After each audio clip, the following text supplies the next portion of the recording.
একদিন mad max তার ল্যাবে একটি ইচ্ছাধারী নাগিনের রোবট তৈরি করে। এরপর সে বলে, যাও তুমি বীরকে যেখান থেকে পারো আমার কাছে তুলে নিয়ে আসো।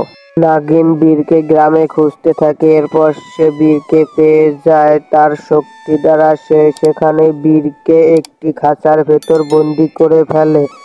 এরপর ওখান দিয়ে এমিলি যাচ্ছিল। এরপর এমিলি এসব দেখে ফেলে। এরপর সে দাদুর কাছে চলে যায়।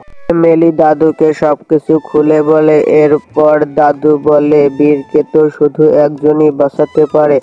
এরপর এমিলি বলে, কে? এরপর দাদু বলে, সে হলো একমাত্র মোটুজিন, সেই পারে তাকে বাঁচাতে। এরপর দাদু আর এমিলি মোটুজিনের কাছে পৌঁছে যায়। এরপর তারা মোটুজিনকে সবকিছু খুলে বলে। এরপর মোটুজিন আর দাদু এমিলি তারা ম্যাড ম্যাক্সের ল্যাবে পৌঁছে যায়। এরপর ম্যাড ম্যাক্স ওখানে খুঁজে পায় না। এরপর দাদু বলে, ম্যাড ম্যাক্স তাহলে মায়াবী গুহায় রয়েছে। এরপর মোটু বলে, মায়াবী গুহা কোথায়? এরপর দাদু বলে, মায়াবী গুহা হলো ঘন জঙ্গলের ভেতর।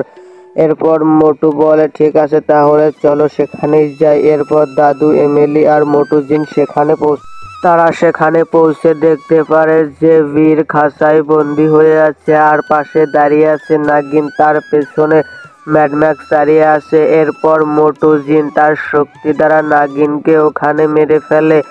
এরপর সে বীরকেও ওখান থেকে মুক্ত করে দেয় আর ম্যাড ম্যাক্সকে সে খাঁচায় বন্দি করে ফেলে।